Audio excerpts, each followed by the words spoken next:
বীর বাঙালির অস্ত্র ধরো, বাংলাদেশ স্বাধীন করো।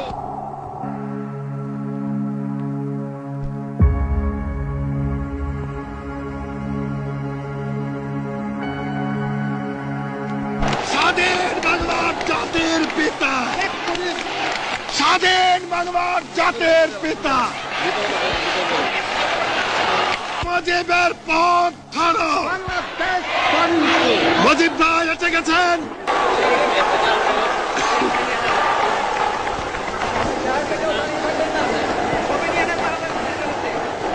ভাইরা আমার, আজ দুঃখ ভারাক্রান্ত মন নিয়ে আপনাদের সামনে হাজির হয়েছি। আপনারা সবই জানেন এবং বোঝেন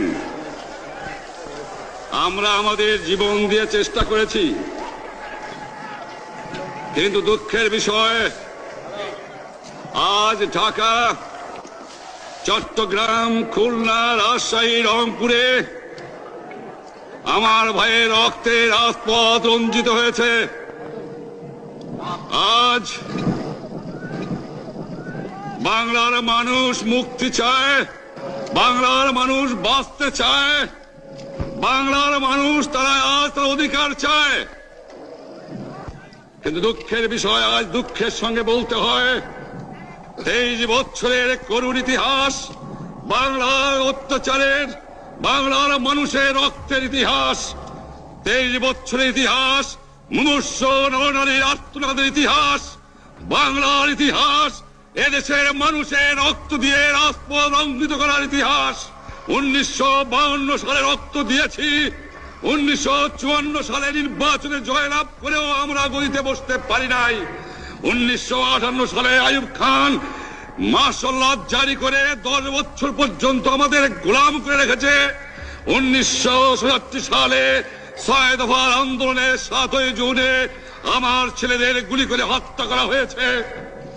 1969 আন্দোলনে আইয়ুব খানের পতন হওয়ার পরে যখন ইয়াহিয়া খান সাহেব সরকার নিলেন, তিনি বললেন দেশে শাসনতন্ত্র দেবেন, গণতন্ত্র দেবেন, আমরা মেনে নিলাম। তারপরে অনেক ইতিহাস হয়ে গেল, নির্বাচন হলো। আপনারা জানেন দোষ কি আমাদের?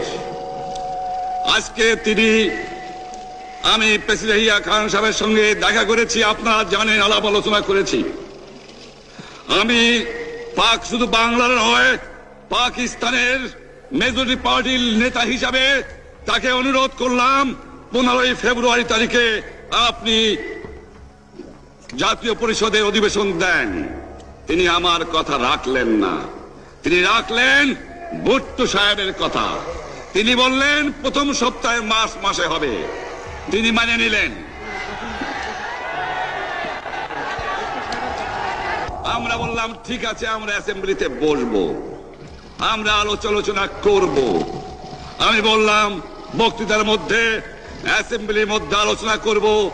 এমনকি আমি এ পর্যন্ত বললাম যদি কেউ ন্যায্য কথা বলে, আমরা সংখ্যায় বেশি হলেও একজন যদিও সে হয়, তার ন্যায্য কথা আমরা মেনে নেব। আসুন বসি, আমরা আলাপ করে শাসনতন্ত্র তৈরি করি। তিনি বললেন পশ্চিম পাকিস্তানের মেম্বাররা যদি এখানে আসে তাহলে কসাইখানা হবে অ্যাসেম্বলি, যদি কেউ অ্যাসেম্বলিতে আসে তাহলে পেশোয়ার থেকে করাচি পর্যন্ত দুবিলি চলবে। তারপরে হঠাৎ 1 তারিখে অ্যাসেম্বলি বন্ধ করে দেওয়া হলো। কি পেলাম আমরা? আমার পয়সা দিয়ে অস্ত্র কিনেছি, বহিঃশত্রু আক্রমণ থেকে দেশক্রান্ত মানুষের বিরুদ্ধে তার বুকের উপরে হচ্ছে গুলি। আমরা পাকিস্তানের সংখ্যাগুরু, আমরা বাঙালিরা যখনই ক্ষমতায় যাওয়ার চেষ্টা করেছি, যখনই এদেশের মালিক হবার চেষ্টা করেছি, তখনই তারা আমাদের উপর ঝাঁপিয়ে পড়েছেন। তারা আমাদের ভাই। আমি বলেছি তাদের কাছে এই কথা যে আপনারা কেন আপনার ভাইয়ের বুকে গুলি মারবেন? আপনাদের রাখা হয়েছে যদি বহিঃশত্রু আক্রমণ করে তার থেকে দেশকে রক্ষা করার জন্য। তারপরে উনি বললেন যে আমার নামে বলেছেন, আমি নাকি বলে স্বীকার করেছি যে 10 তারিখে রাউন্ড টেবল কনফারেন্স হবে। আমি উনাকে একথা বলে দেবার চাই, আমি তাকে তা বলি নাই। টেলিফোনে আমার সঙ্গে তার কথা হয়। তাকে আমি বলেছিলাম, জনাব ইয়াহিয়া খান সাহেব, আপনি পাকিস্তানের প্রেসিডেন্ট, দেখে যান, ঢাকায় আসেন, কিভাবে আমার গরিবের উপরে, আমার বাংলার মানুষের বুকের উপরে গুলি করা হয়েছে, কি করে আমার মায়ের কোল খালি করা হয়েছে, কি করে মানুষকে হত্যা করা হয়েছে। আপনি আসুন, দেখুন, বিচার করুন, তারপরে আপনি ঠিক করুন। আমি এই কথা বলেছিলাম। হঠাৎ আমার সঙ্গে পরামর্শ না করে বা আমাদের সঙ্গে আলোচনা না করে 5 ঘন্টা গোপনে বৈঠক করে যে বক্তৃতা আমার 25 তারিখে অ্যাসেম্বলি কল করেছে, রক্তের দাগ শুকায় নাই। আমি 10 তারিখে বলে দিয়েছি যে ওই শহীদের রক্তের উপর দিয়ে পাড়া দিয়ে আরটিসিতে মুজিবুর রহমান যোগদান করতে পারে না। অ্যাসেম্বলি কল করেছেন, আমার দাবি মানতে হবে। প্রথম, সামরিক আইন মার্শাল ল উড্র করতে হবে। সমস্ত সামরিক বাহিনীর লোকদের ব্যারাকে ফেরত দিতে হবে। যেভাবে হত্যা করা হয়েছে তার তদন্ত করতে হবে। আর জনগণের প্রতিনিধির কাছে ক্ষমতা হস্তান্তর করতে হবে। তারপরে বিবেচনা করে দেখব আমরা অ্যাসেম্বলিতে বসতে পারবো কি পারবো না। এর পূর্বে অ্যাসেম্বলিতে বসার, আমরা অ্যাসেম্বলিতে বসতে আমরা পারি না। জনগণ সে অধিকার আমাকে দেয় নাই। তোমরা আমার ভাই, তোমরা ব্যারাকে থাকো, কেউ তোমাদের কিছু বলবে না, কিন্তু আর আমার বুকের উপর গুলি চালাবার চেষ্টা করো না,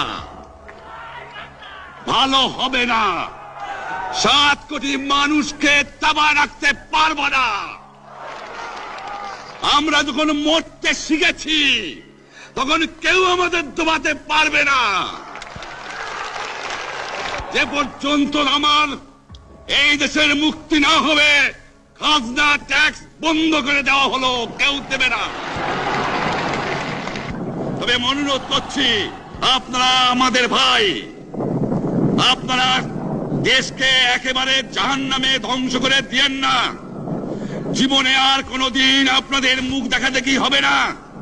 যদিও আমরা শান্তিপূর্ণভাবে আমাদের ফয়সালা করতে পারি, তাহলে অন্তপক্ষে ভাই ভাই হিসেবে বাস করার সম্ভাবনা আছে।